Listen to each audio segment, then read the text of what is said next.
I remember one time seeing you at the Carter Barron, and you did a tribute to Michael Jackson and wore the stage out. She slayed the stage. It was amazing. I was in the audience going, I am so happy you were there and you remember that. And you know, it was crazy. It was a time when people weren't, I think Carter Barron had a rule that you couldn't film or anything too, but no one has that footage. I can't find anyone who did anything. It wasn't Facebook Live, it wasn't Instagram Live. People were watching, and that was the night. That was the first time in my life, in my career, that evening that I received a standing ovation. Okay, 5, 4, 3, 2, 1.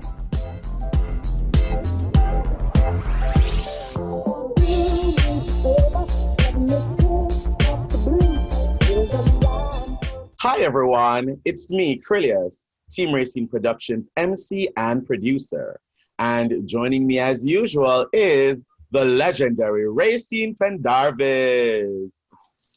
greetings and salutations all. We are so honored and so excited to have this fabulous diva with us today.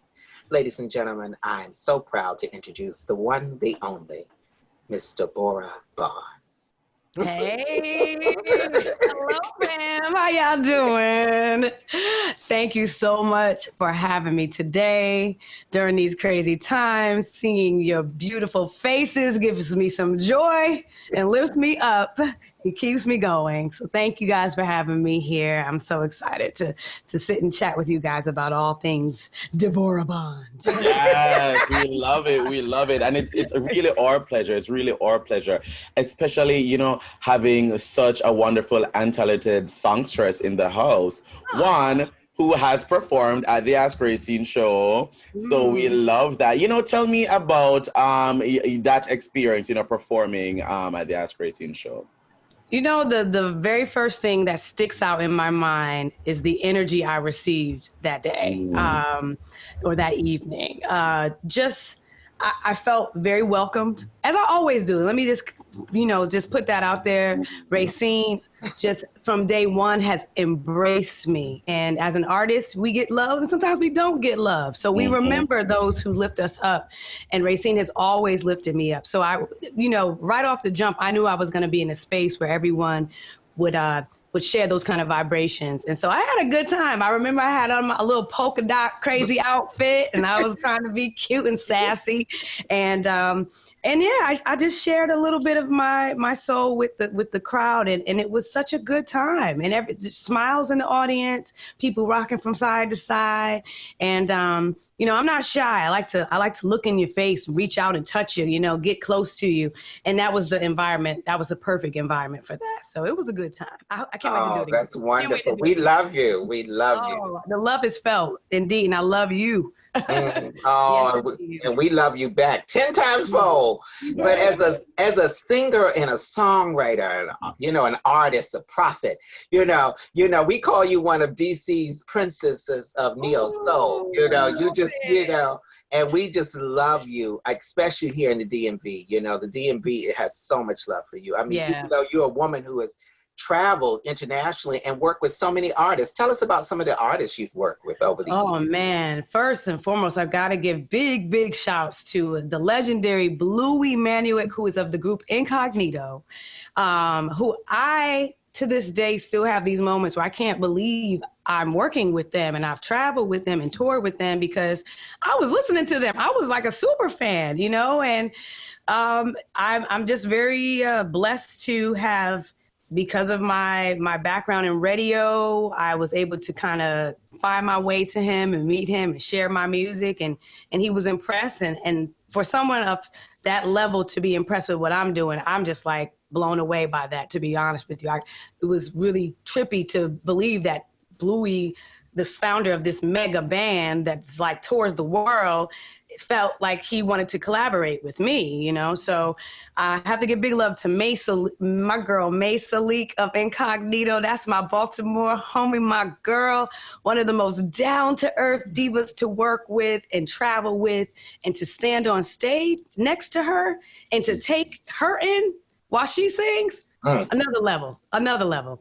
But there's also, I got to give some love to a group called the Foreign Exchange. Shout out to Fonte and Nicolay, the founders of that group. I was able to tour with them as well, all over the world, up South Africa and all kinds of places with them. And it's a guy named John Stoddard, who is an amazing singer-songwriter, who I was able to do some touring with as well. And then with my own crew, Third Logic, which has been my band of over 10 years, touring with them. And I just, if I can get on a plane and go and see a beautiful part of the world and sing my little butt off. Amazing. Of course. Yeah. That's so amazing. Tell me, how music became a part of your life, a part of your being. Tell me how you got into music. Yeah, music. I will say I was really born into it. My uncle has a joke about me because of when I was born in the 70s, a 70s baby. So I was born into. He always tells me I was born into the funk, and I agree because I was born in the 70s when Earth, Wind and Fire and Parliament Funkadelic and Minnie Riperton and all that was popping off. But by the time I could actually understand what I was listening to, then I had Prince, then I had Madonna, Michael Jackson, David Bowie. I had the 80s music as well. So I know that I think it was divine that I was meant to sing and to be a music. I was not the traditional singer where I wasn't bred in the church as a vocalist. My family, my parents had me young, so they were kind of all over the place. So I wasn't really a church girl singer. I just loved music from the moment I can remember. And it wasn't really, I was quite shy with it growing up. I didn't really want to sing for many people except for my really close little girlfriends around the way. We would, sing in the bathroom and things and listen to the acoustics and all of that. But it really was around high school, college, when I started to come out of my shell. And in college, I really, I began to realize this is not a hobby. I always knew I wanted to be a singer. I was just quiet with it. By the time I got to college and when I moved to Washington, D.C. from New Haven, Connecticut, shout out to Elm City, New Haven, Connecticut. Folks who know, they know. New Haven is also, by the way, I almost went to college in New Haven, Connecticut, so I have a little...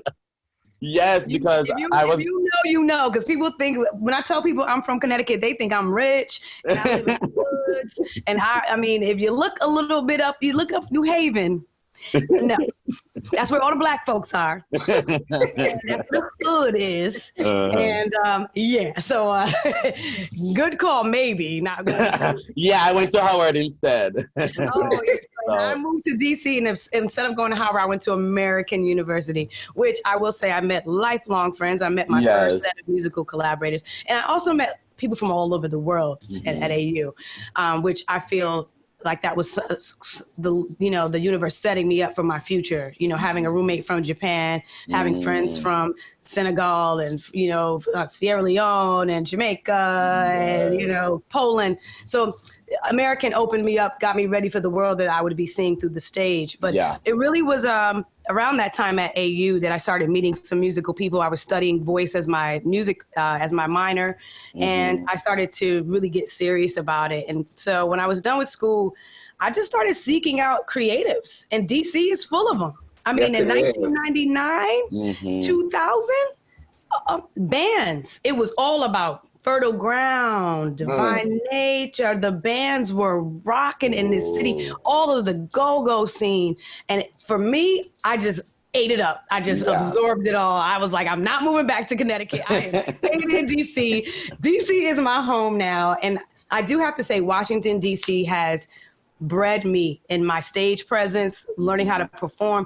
DC is my musical home. I've lived here now more than I've lived in DC since I was 17 years old. Wow. And I'm in my 40s now. So, this is my second home, really. And so very blessed to have met some musicians who I just connected with, and continued to meet musicians that I connected with. And when I got with a certain group of guys, Robbie McDonald, Funky Chuck, as we call them, Funky Chuck Evans and Kennard Cherry, who call themselves Third Logic as a production collective, they really set things off for me. They really set things off, and they presented me with music that just felt so like me, felt so grown, adult, contemporary, kind of Anita Baker, kind of Shaka Khan, you know, kind of Sade, kind of Maxwell. So I was just I live for that. Come on now, right? Oh, I love it. Like that. So, you know, I fell in love with those guys, and we applied for a DC Arts Commission grant to work on our first demos and albums, and I was awarded 2 grants back to back, and that pretty much funded my first album, Day After, and that began the journey of just grinding. DC, U Street, shout out to the old U Street, you know, Coffer House, State of the Union. Ooh. Places that I got to, bar none, all these places I got to perform and hone my craft and get whipped. I will tell you one thing, DC ain't no joke. DC, Baltimore, if they don't like you, they gonna let you know. They gonna sit there and look at you like, okay, girl. Yeah. But when I think of you, I think about watching you perform, and you know, for the longest time I thought you were from here because you've been here so long. DC claims me. I love it. I know we do claim you. It is so funny because claim me. Yeah, we claim you, honey. You are one of our definitely our children of the city, honey. But when I think about watching you grow as an artist, I remember one time seeing you at the Carter Barron. And you did a tribute to Michael Jackson and wore the stage out. She slayed the stage. It was amazing. I was in the audience going, I am so happy you were there and you remember that. And you know, it was crazy. It was a time when people weren't, I think Carter Barron had a rule that you couldn't film or anything too, but no one has that footage. I can't find anyone who did anything. It wasn't Facebook Live, it wasn't Instagram Live. People were watching. And that was the night. That was the first time in my life, in my career, that evening that I received a standing ovation. It was over 2,000 people there that night. And I remember. And it was right, like maybe only 2 weeks or so after Michael had passed. And so all of us were like, how are we going to tribute him? And I got to tell you a quick little funny story about that, because I'm so glad that you saw and you appreciate it, because my band was so skeptical of my idea. But I remember hanging out with one of my dear friends, and you know, when he passed, they were playing his music videos were all over TV. They were just playing him all day, just repeating Michael Jackson. So me and one of my homegirls was chilling, watching Michael going down memory lane, and Thriller came on. And so we were just, you know, it's Thriller. Everybody knows that when you wait for that ending where, you know, with the Michael Jackson moves. Yes. We were sitting around sipping some wine, watching that, and we were doing the dances and all of that. And I said, you know what? All of the singers that are on this show are going to tribute Michael by probably singing a Michael song. I want to do something different. I want to catch the audience off guard. How can I catch them off guard and tribute him in a way? And, you know, my band knows I love to dance. So I was like, I'm going to do the Thriller dance, the whole Thriller dance. And my bandmates were like, Deborah, no. First of all, no. You like to wear stilettos on stage sometimes. Either you barefoot or you got stilettos on. I don't think you should try to, you know, you're going to memorize the whole Thriller dance. I said, I'm going to memorize the entire Thriller dance that he does at the end. And we're going to do a song of mine. And at the very end, we're just going to bust out. And I was like, watch. The band broke into the groove, and that Carter Barron stage is huge. One of the biggest stages I've been on. And I remember I was like, it's no turning back now. Here we go. And I walked up to the front of that stage with them yellow stilettos on. Did the whole thing by myself. Singing it around. And the crowd lost their mind. And standing ovation. And it was like, amazing. I couldn't even believe that we couldn't believe that happened. And so to know that you were there, I was there. About that fact that you were there, I think we might have even taken a picture that night. We might have, or even I know we conversated. I know we did. Yes, we did. And I'm like, you know, that was just a moment, and it was also just one of those times when I had to trust my instinct, my performance instinct. I loved costume changes and dances and dancers with me, and so that was such a good moment. That was such a great moment. Yeah. It was amazing. And when you talk about another great moment, here you are riding high on the Billboard charts with Thinking of You. I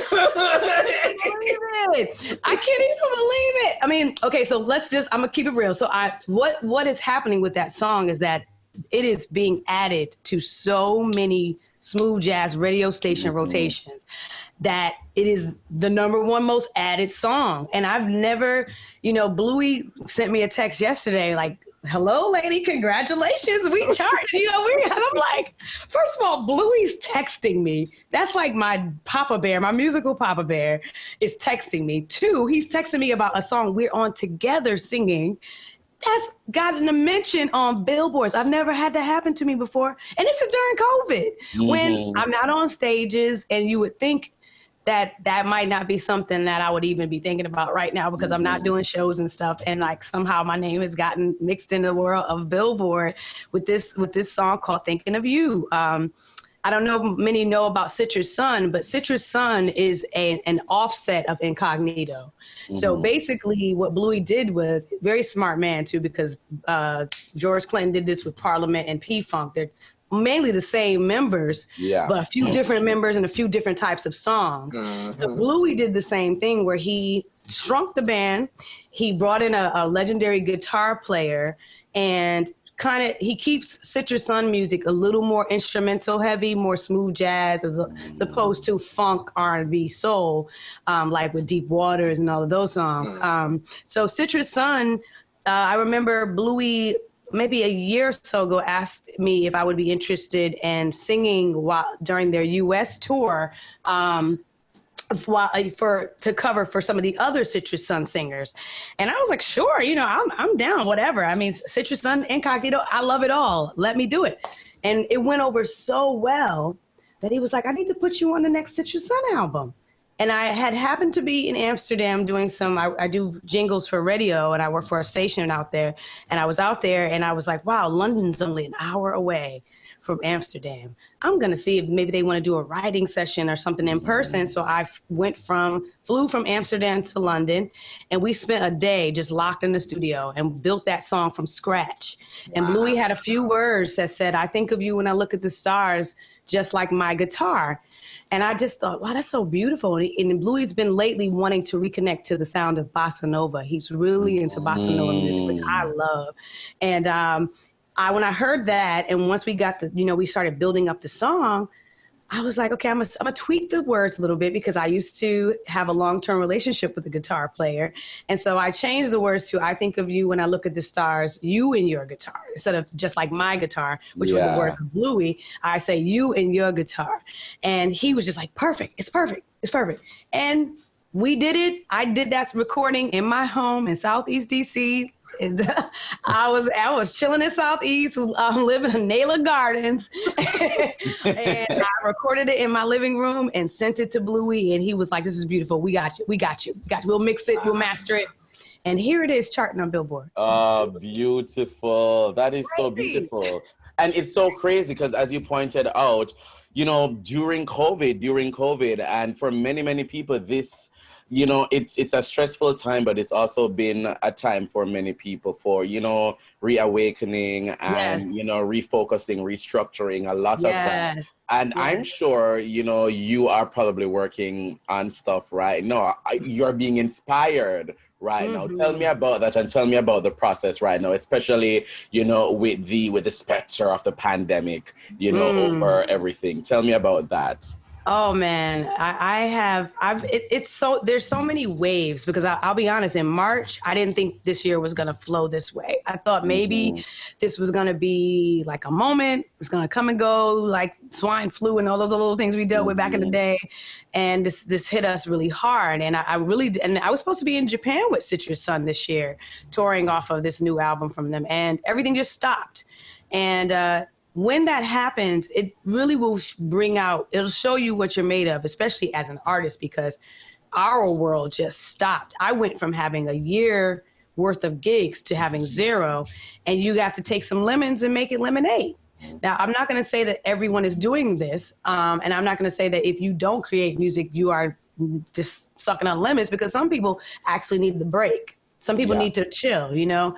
I haven't had an album released since 2011, 2012. So I've been riding off of the last album all these years. I've been touring with other people. I do a lot of background vocals for other artists. And I had been wanting to get a new record out of some kind. So when everything shut down for me, it was kind of like, all right, now what you got? You're home. Yeah. You don't have to juggle all these other things.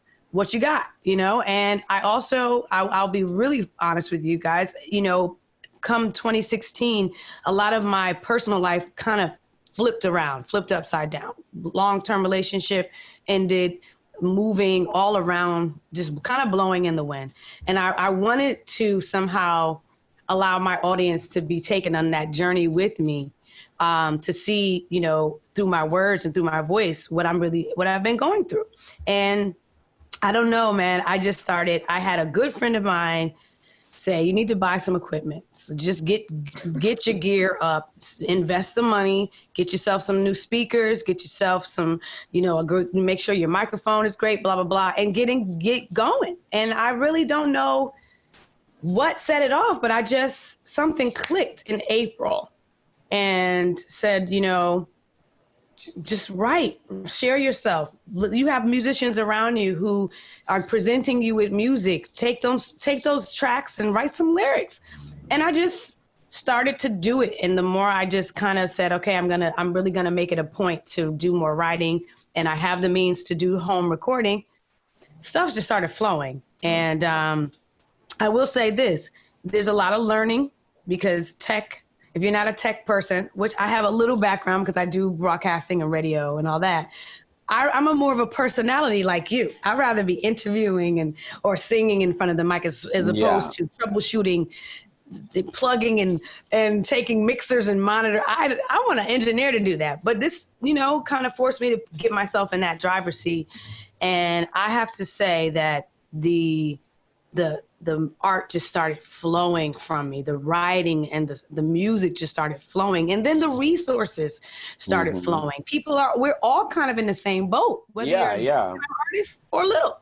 Right. So I just started asking for help. And in that, between April and now we are in September, I have written a 7-track, well, it's 8 tracks, there's an interlude, but there's seven songs written, almost fully recorded. Wow. They sound so good. It's a movement in time where you just I'm just scooping you up and taking you where I am in this particular moment. I've made a departure from my current group, Third Logic, that I told you guys about, the 3 guys, and I've enlisted a whole new group of producers and writing with some people that I've always dreamed of writing with, legendary Gordon Chambers, who is written for Baker. I'm so honored to have him writing with me. He is everything. He is everything. I used to sing backgrounds for him, and I have this song. When I heard the beat, I was like, this sounds like some Anita Baker. I need to find Gordon. Gordon needs to write this song. Yes. So shout out to Gordon Chambers. He is so amazing as a writer. And the way he you know what, he personalizes each artist. It's like, this song is for you. Yes. He did that with me. He took some of the words, when he explained how he wrote the song, he was like, when I think of you, this is the energy I get, so I put it in the lyrics and and he just, you know, it's even though we're not in the same space, we were still able to collaborate. And that's the other beautiful thing about the internet. And what I also learned from Bluey, because Bluey wrote a beautiful song called We're in This Thing Together, where he brought the Incognito all-stars from all over the world. I filmed my little part of the song in here. I recorded it here. He has like at least 15 artists in different time zones, and he was able to, like, through the internet and through technology, we all sound like we were in the studio together. So I figured I could do it. And so Gordon's in New York. He's helping me. I've got people in Richmond helping me. I got people in Baltimore. I got people in Portugal that are on this album. So, you know, I'm really excited about it. It has been a wild experience, and it's so far. And it's just been crazy to think that, wow, in a pandemic, I created an album. All on my little lonesomes. And listen, I'm proud. Be proud. Be so proud of that. I tell you, within the next couple of years, there will be so much art that will come out that will be from people and all this art that was created within this pandemic, you know, that was inspired because of what's going on. You know, it's just so much beautiful, wonderful, and meaningful art will be coming out. It's coming. So I am looking forward to that renaissance. I am looking forward to it. And I'm glad. Renaissance.